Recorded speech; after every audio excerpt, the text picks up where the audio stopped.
Shit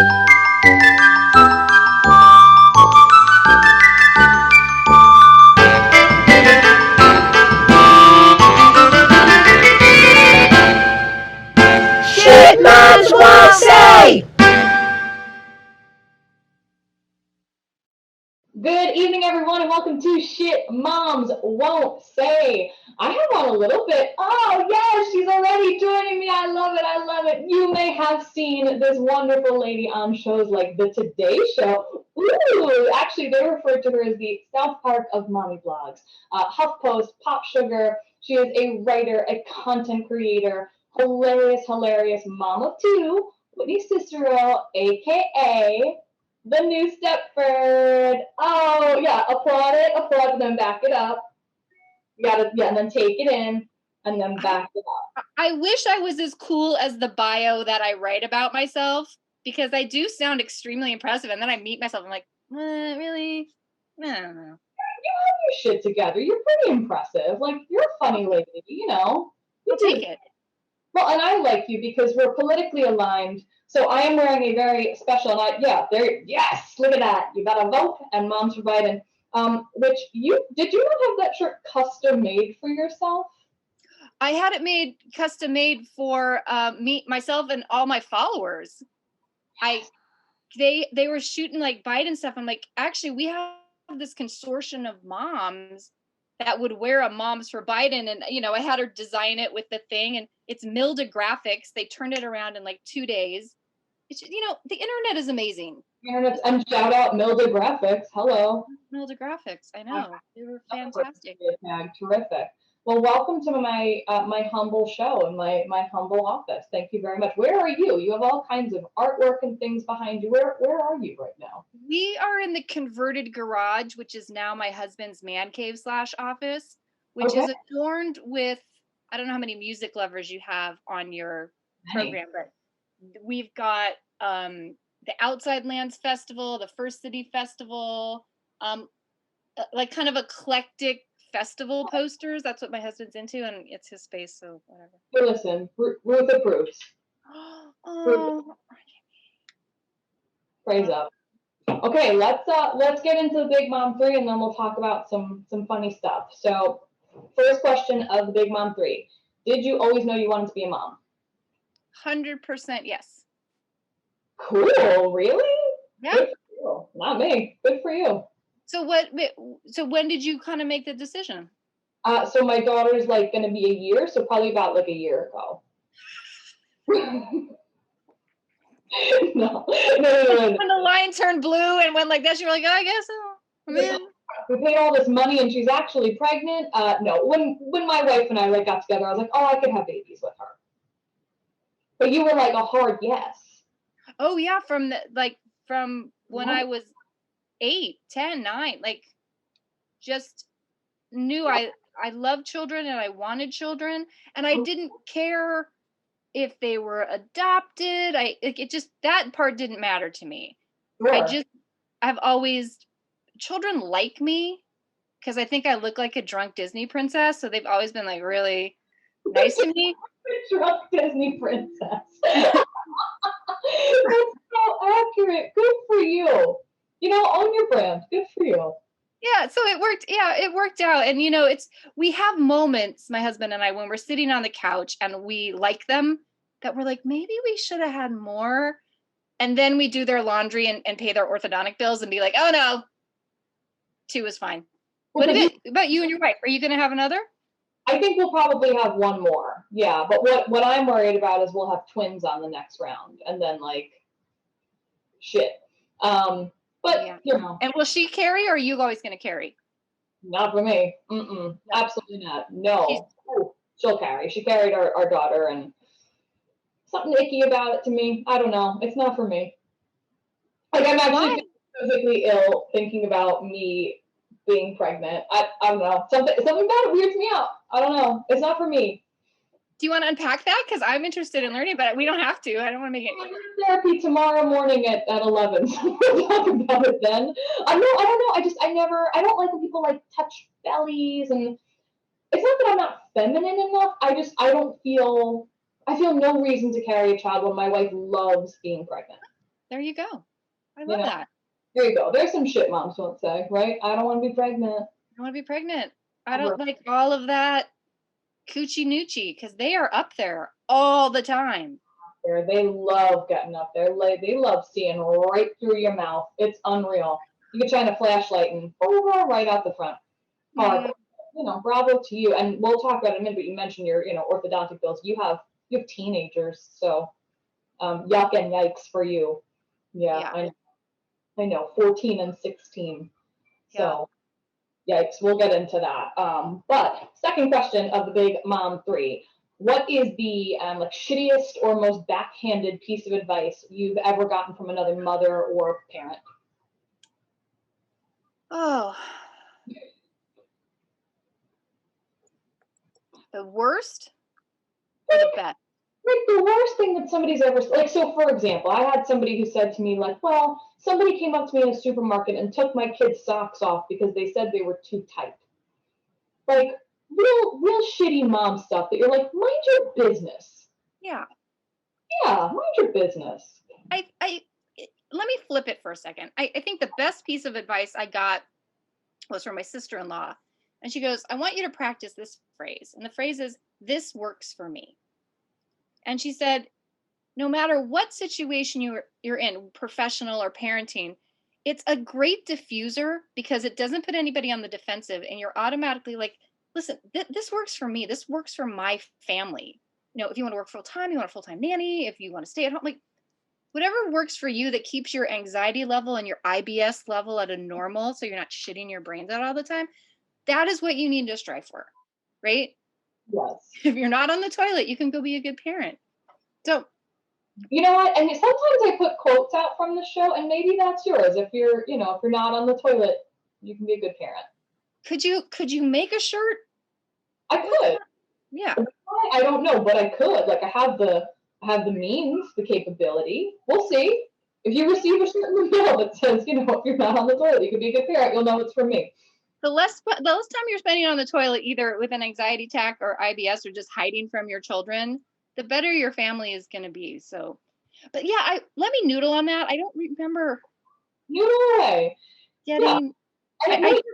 Some people don't have anything like deep rooted. They just recognize that this culture of like mommyhood sometimes sucks. And it may not be somebody took your kid's socks off in the supermarket. It may just be like, I've had to tell a lot of people, that's not helpful, or this works for me. Yeah, this works for me. We can take it.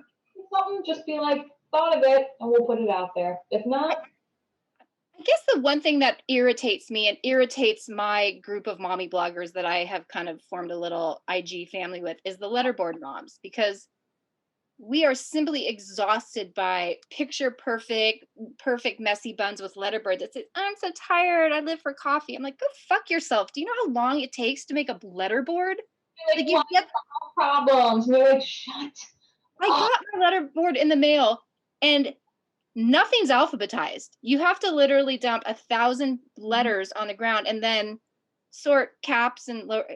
And you have to them off. We have one for my kid for like funny holiday signs, because we like things like ho ho hungry at Christmas, but like you have to tear them off, and then there's no order to them. Nope. Mayhem. Fuck letterboards. We're not using them anymore. Do something better with your time, moms. Get done. Yeah. But yeah, so then that's your answer. Fuck those letterboard moms. They're terrible. I'm not a fan.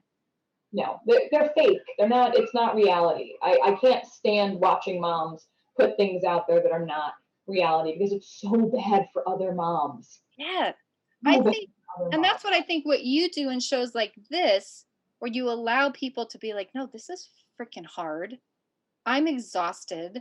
It's not what I thought it was going to be.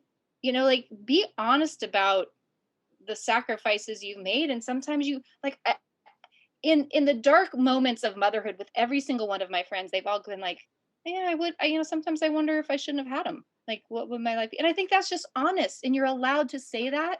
And that doesn't make you a bad mom. And it doesn't make you love your kids. It's true. We've said like a million times during this whole, as you're aware of this, a global pandemic. I don't know if you're aware of that. Some people aren't. I've made this joke like 15 times on my show, and I think it's funny every time. I'm like, maybe you've heard of it. But throughout this whole thing, like my wife Katie and I have said a million times, like our daughter's the best. If we didn't have her right now, first of all, we'd be 8 million pounds. We'd be so fucking fat. But like, because we walk 15 miles a day because we have nothing else to do. But like, we'd be sitting on the couch, we'd be watching TV. Like, it'd be a lot easier of a time. Yeah. It's And not. how old's your daughter? She's 11 months. She's not a year, so don't even say it. She'll be a year in like 2 weeks. So I mean, you got a little one. Yeah, and actually, by the time this airs, because as everyone knows, it's not filmed live. Last night was the vice presidential debate. This will be the day before election day. Hello. Oh my. Oh, what do you have on your head? Oh, is that a fly? Piece of shit. She will be 1 by the time this airs. There's a reason this shirt is blue. Came in red or blue. Yeah. Please, our only choices. But vote for Biden. So yes, I have a little one. So very, very strange during this. But big mom question number 3. What is a skill or superpower you had before becoming a mom? I know it's okay. Intensifies. It's okay. You're right. That you that you had before becoming a mom that you think has really helped you as a mom. I think I live and die by spreadsheets. There's this famous quote by Liz Lemon in 30 Rock that says, "Sticks and stones may break my bones, but spreadsheets make me horny." And I think that has always just, everything goes in a spreadsheet. What's the date? What's the time? Did I do it? Did I not do it? Where's my action items? Da, da, da. So bringing that project manager kind of mindset to parenting, especially as they got older and got into multiple activities, was kind of where my superpowers merged.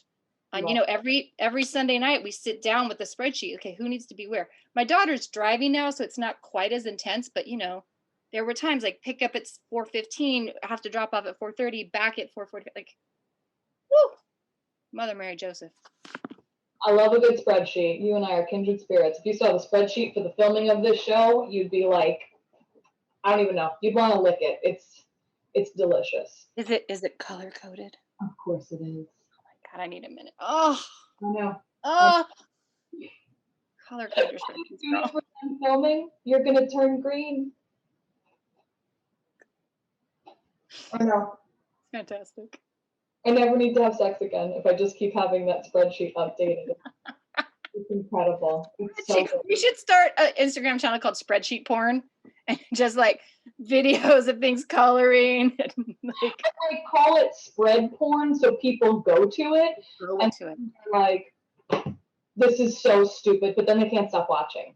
You can't, like, is that a pivot table? Oh, did you wrap that text? Oh, the rap text gets me real good. Every time it just, but people are gonna watch this and be like, are those 2 losers talking about Excel?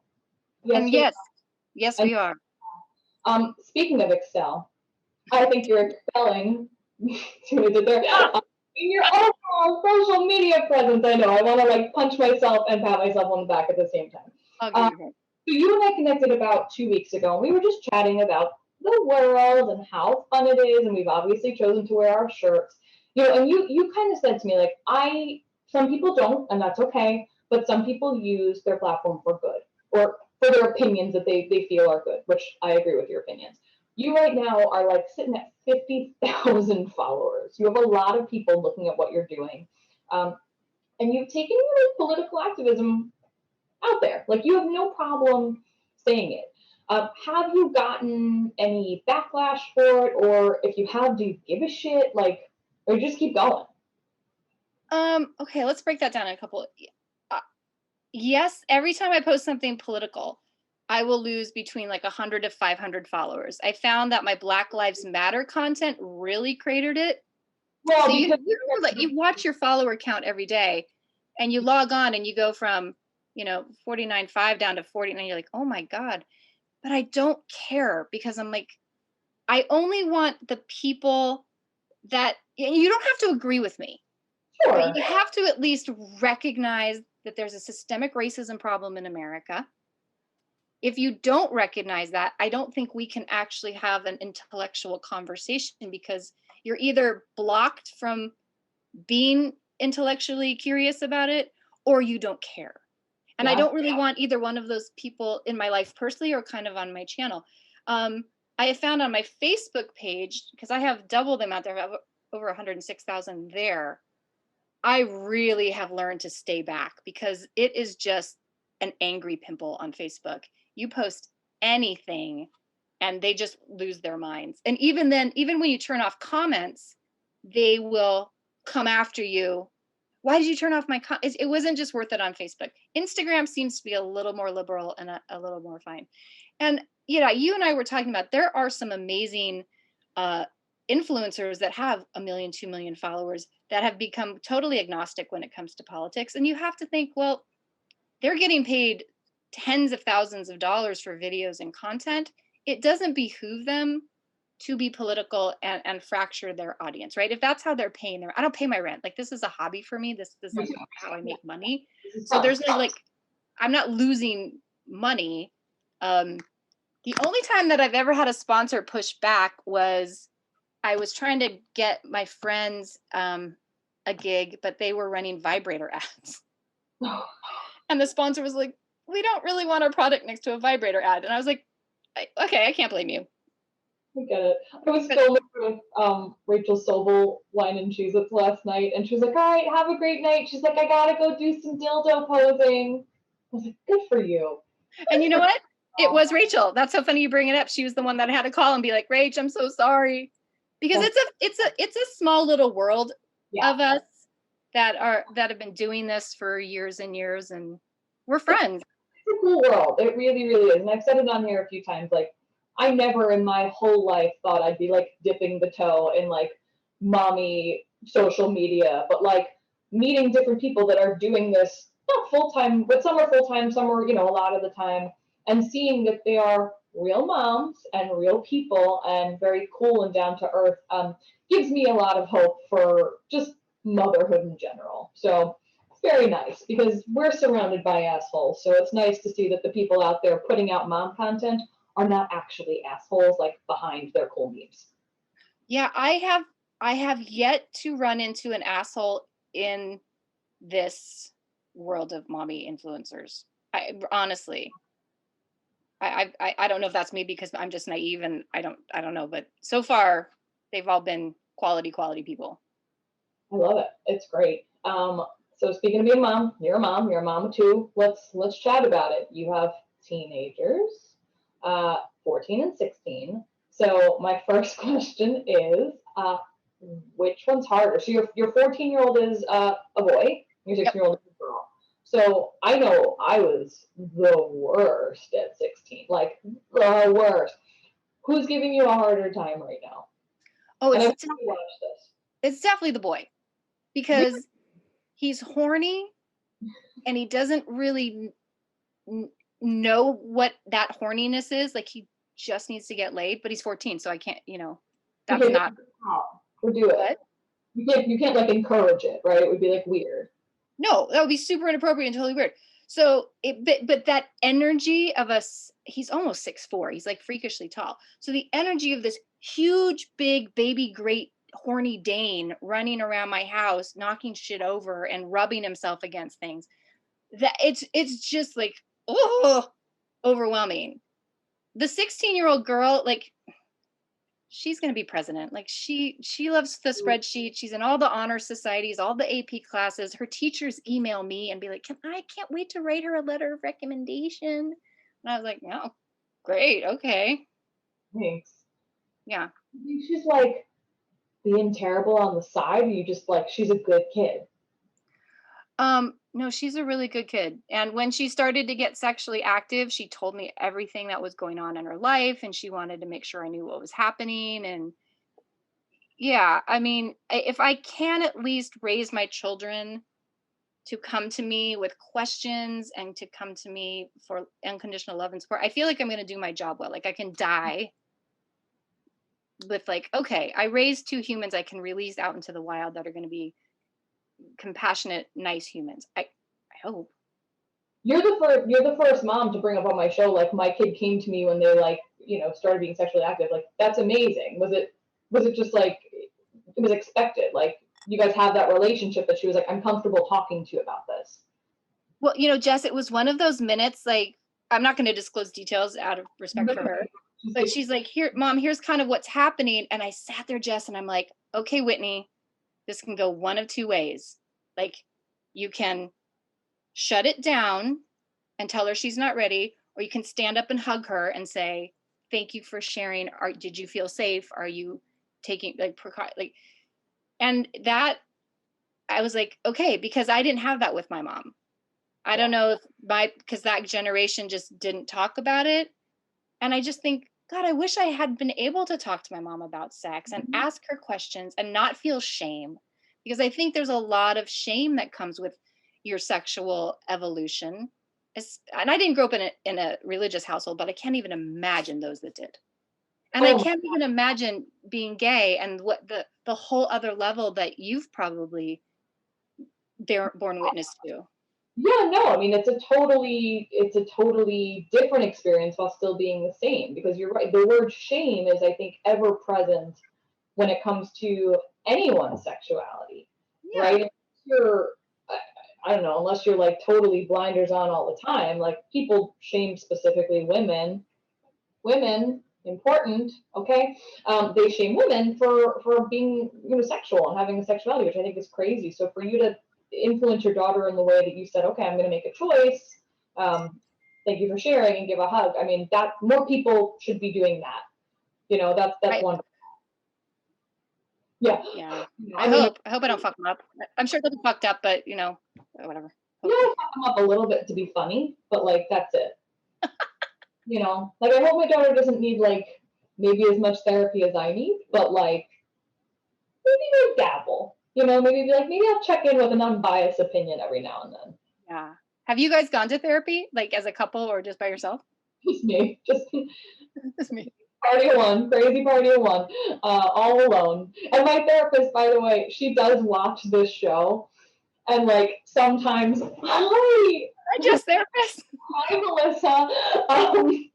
Like we've been doing things via Zoom because of what's going on in the world. So I'll come on, she'll be like, oh my God, I feel like I'm on your show. And I'm like, I would love to have you on my show, but I think it's totally inappropriate. I would watch that one. Oh, everybody, please. All of a sudden, I'd go from however many followers I have, who knows by the time this airs, right, to whatever it is then, millions. People would be like, this bitch is unpacking live. And then you'll be on national television and have your own talk show. Well, let's go on the show. I'll see her tomorrow. Maybe I'll ask her about it. There you go. Well, if I have my own talk show, you can come on. You can, I don't know, it'll be part of it. It'll be fun. It'll be all the nice, normal moms that encourage their children to be good people constantly on my show. That's all I want. Aww. Nice. Yeah, every now and then, broken clock and all that, right? So let's jump gears a little bit. Speaking of being very nice, all my segues for you have been awful. You've done terrible. I'm usually better than that, but when we got on Zoom, I was like, oh, you're catching me on a day. You're catching me on such a day. Like for my spreadsheet organization, today was not that day. Okay, well, can I confess something to your viewers? Of course. Like this has been on my calendar, and it's 4:30, 4:37, 4:48, and I'm like, hey, Jess, are we doing this tonight? Like, I haven't seen. Did I get it wrong? And all of a sudden, you're like, oh shit, I'm sorry. You're like. But so listen, so on my spreadsheet, and so what happens is, let me explain. What had happened was, to all my loyal fans up there, after we have like about a 10-minute conversation, which I always tell people, it's really just to prove I'm not a murderer, right? If you haven't met me, I'm not a murderer. And then I'll send like some prep questions, some things, and then I'll always send the Zoom link. On your spreadsheet, I looked, it says Whitney, New Stepford, connected, yes. Film date, yes. Connection date, yes. Question sent, yes. Zoom link, no. And I was like, mother. Like, how did I? Things like that can really get me heated because I value my organization like you don't even know. So thank you for calling me out. I deserve it. No, it's okay.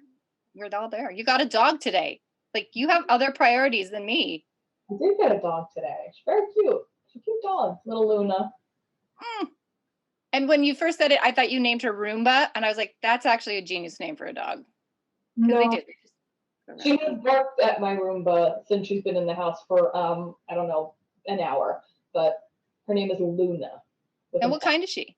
She's like a border collie mix. Oh, so smart. Very smart. Yeah, like the bluest eyes. She's very cool looking dog. Very mystical looking. Okay, but my shit segue, it doesn't matter anymore, so we're going to just talk about what I want to talk about. And I think it's funny that this thing hasn't like taken off for you in a bigger capacity, because it's the first thing I knew about you, by the way. What are these passive aggressive lunch bags? I was like, that's so fucking funny. And then I was like, who is this person? And then I saw your Instagram, and my wife was like, oh, I know her, and like connected all the dots. I don't know where I saw it, but as soon as I saw it again, I was like, that's that chick. Yeah, that's that chick with the passive aggressive. So you like talk about it a little bit. Tell me how this all happened. This like crazy idea, because it's very funny. Thank you. So it really was me just writing passive aggressive shit on my son's lunch bags, which were, pretend it's Chipotle and unpack it. We need to talk about your fingernails. Yeah, I also wish you could drive. Triple check your retainer isn't in here. And I'd put him up, either take him with him, but he'd forget them a lot. So I would take them up, and they have, I'm sure your daughter's school will have this eventually, just like a little shelf, and you'd put the lunches there. Sure. And I would write these really snarky things like, this is the last time I'm bringing this for you. You're thankful you're super cute. Or I would just find the ugliest baby pictures of him and staple them on the front and leave them there. So everyone that walked by had to be like, oh, ugh. And a friend of mine saw them. She goes, those are really funny. You should start putting them on Instagram. I was like, oh, okay. I put everything else on Instagram. So I put that on my Instagram. And then my friend Meredith Gordon, who you should talk to because she's fantastic. She's, that's inappropriate. Is that her name? No, that's Meredith Masonry, and she's also fantastic. There's so many Merediths. Meredith Sinclair, Meredith Masonry, Meredith Gordon. I'm sure I'm missing a Meredith. Oh, funny.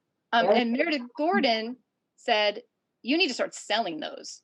And I was like, who in their right mind would pay money for a Sharpie on a bag? And she's like, dude, pet rock. I was like, okay.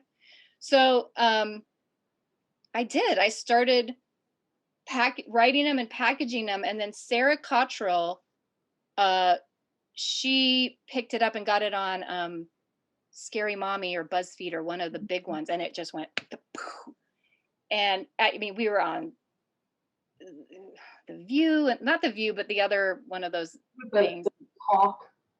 The Talk, The View, The Chime, The Chat, whatever. That, and it went everywhere. Like in Australia, New Zealand, Germany, I was selling out every day. Okay. And I was still handwriting it. It took me by such a surprise. I didn't have the infrastructure to do it. Finally built a website, I don't know Squarespace. I'm not, whatever, figured it out. And so, yeah, it took off, but it's obviously because of the pandemic, no one's packing lunches. It's been kind of quiet. And you didn't even name one of the ones that I think is like the funniest, which is Fortnite is not a career. Yeah, that was like the main one. Fortnite is not a career choice. Solid. This is why the people on the internet are garbage humans most of the time. Like, so much fun. Well, here's this link. This kid's making $3 million a year. Yeah, yay for your kid that's, doing that. My kid is not going to make $3 million. And not the rule. Yes, you can say that about literally anything. You could be like, oh, well, this one person in their entire life made billions of dollars standing on their head. Okay, the average human being does not do that. So, fuck you and the horse you rode in on. But, it was funny. What's interesting though, when Sarah promoted it, she didn't call me the new Stepford. She called me Whitney Cicero. Oh. So I think there was kind of a miss in terms of branding alignment. Yeah. I was kind of like, oh, that's kind of a bummer. I'll take the press. Don't get me wrong. It was great, and I think because of that, I was able to get certified on Instagram. So I mean. Oh, that's how you got your little blue check. I know. Well, it's so funny. Rachel from last night, I emailed her. I'm like, how do I do that? She goes, oh, you have to upload your driver's license and you apply. And then within like 10 days, I got it. I was like, oh, that was easy. And then I know people that have 500,000 followers that can't get one. So I don't know. Yeah, like it's great. There are people who have like literally 1 million followers that do not have that blue check. So you have the coveted blue check. You must have a very impressive driver's license. Thank you. Here's my advice to that is somebody looks and I think they check your press. They go out and they go, okay, does Jess are there articles written about her that align with that? Because if you have enough press, they're going to go, oh, okay. And because of the passive aggressive lunch bags, I was kind of everywhere. So I think that was the alignment that allowed that to happen. Love it. So what's next for the new Stepford? What do you do now? Like what's the big plan here? It's so funny you asked that because I'm kind of at this crossroads of what I want to do with my big girl pants, and you pull them up. I pull really high. Yeah, real high. I am writing a ton. I've got 2 scripts, feature films. I've got 2 comedy spec scripts, one for Mom, one for I'm Sorry on True TV, and I've got an original pilot. I'm finding doing the writing stuff more so than actually being in front of the camera. So I'm pivoting there. In addition, I have a friend that works for C's Candy. And I said to her, if I brought you a group of mommy bloggers that could help promote your Halloween candy, would you be interested in that? And they were like, great. Yeah. You know, for a fairly nominal fee, I can get you almost 2 million follower impressions. And Jess, I've loved that because I'm working with everyone that's all my friends and I'm putting money in their pocket. And so thinking like, maybe I'll start a little agency just for mommy bloggers and just for this very micro niche of funny mommy bloggers. I love that. Because there exists. It does not. It doesn't exist. No, they want the papaya mamas and they want those, big ones. But there's this whole other faction of moms that are honest and funny and do vibrator ads and drink a lot and drop F-bombs that I think the right brands want that audience because they're so honest about who they are and what they do. So that's what I'm noodling on right now. But that just was started yesterday. So it's a quick noodle. I like that noodle though. That's a good noodle. Good for you. It's a good noodle, and it's taken me away from my doom scrolling and my Trump hatred and nothing can take me away from that. It's bad. Nothing at all. And tomorrow when this airs, maybe he won't be president anymore. We'll see. I'm not sure. I know. My skin's crawling almost as much as that fly in Mike Pence's hair. That was his first black friend. You have to be nice to that poor fly. I posted that meme. Thank you very much. I thought that was hysterical. And also, you and I have had such a nice conversation that neither one of us had to go, I am speaking. So that's good too. Dude, her kids have seen that face a lot. That was like the ultimate mom face. I loved it. The second it started and her just sitting there going like, Oh, we all know that face. It was so good. And then Megyn Kelly tweeted like, come on, have some class. Don't make faces while he's talking. And then they ran the clip of all of Trump's just ridiculous. I'm like, do you not exist in your like? No, if they're losers.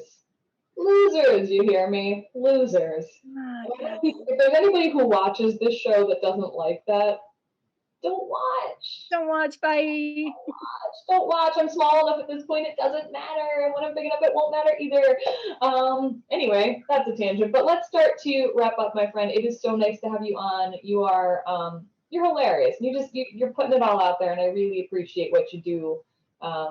Every day, it's new content every day, and it's always interesting and funny and real. So here is my last question for you. What is something you know now that you wish you knew before becoming a mom?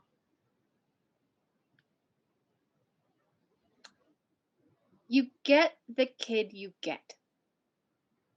You cannot reverse engineer a child to be something that they're not in their DNA.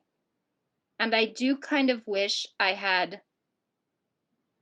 not read as many books and not listen to as many people. You've got to have them in this class, and you've got to have them in this educational track. And you have to, Yeah. your kid will tell you what their passions are, and just to support that. Having said that, we put our kids in everything. They both, the boy and the girl, you're going to dance, you're going to sing, you're going to play piano, you're going to play soccer, you're going to play softball, you're going to play volleyball, you're going to sew, you're going to go to coding camp, you're going to be in Shakespeare camp. And by the age of 10, they started to tell me, I don't want to go back to soccer camp. I don't want to go back to sewing camp. Yeah. Which I can get with it. I want to start doing this. So I think you do have to do them the courtesy of showing them everything. But I wish I had maybe listened a little bit earlier. I would have probably saved myself a lot of cash. Yeah, sewing camp sounds like a little bit of a frivolity, but you know. Hated it. Well, we were watching, what was that show on Bravo where the sewing show where they were competing? If it's not a housewife show, I just simply don't watch it. Are you a housewife person? Yes, I am, and perhaps there's a housewife coming on the show. Well, I'm friends with Sutton. If you ever need to talk to her. You're friends with Sutton? I am. I would love to talk to Sutton. Come on my show. I don't know if Sutton thinks I'm friends with her. I think it's more of a one way. But I went to the Oscars a couple years ago, and I called her because she's so fashionable. Yeah.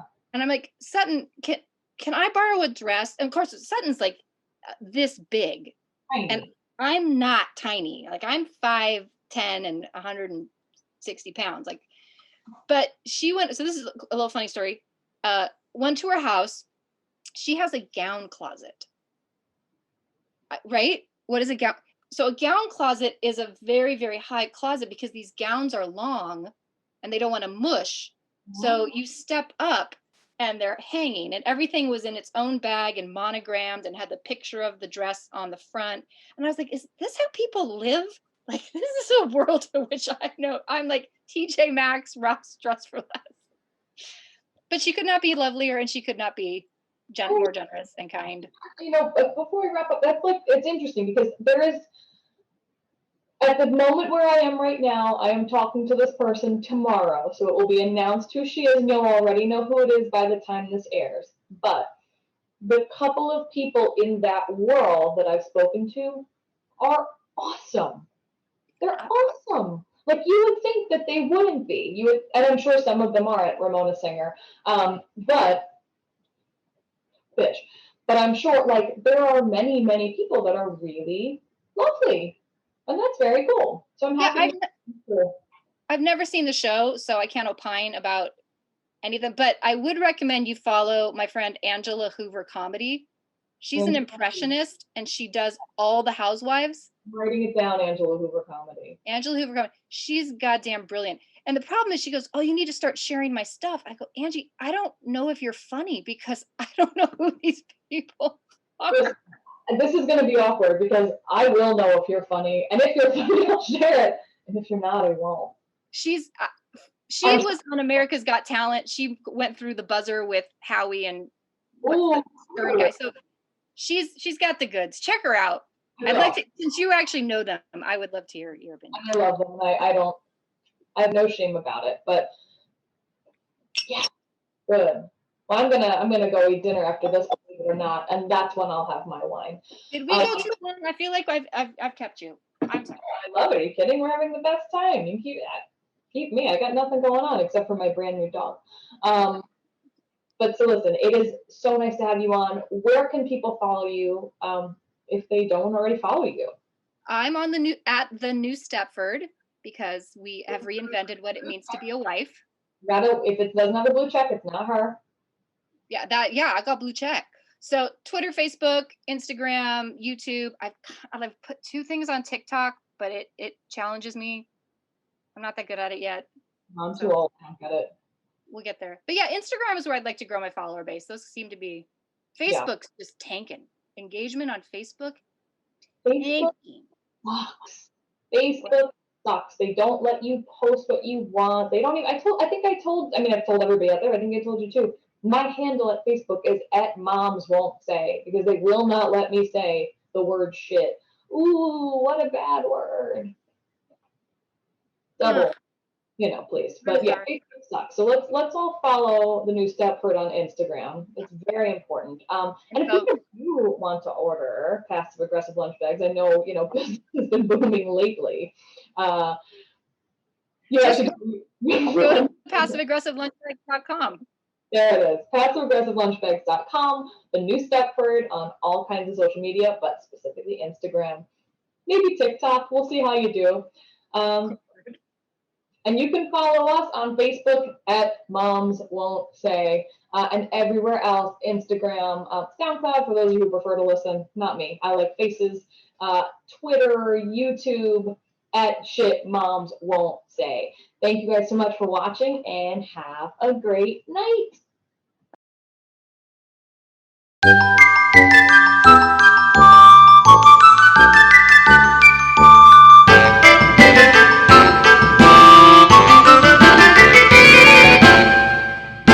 Shit moms won't say.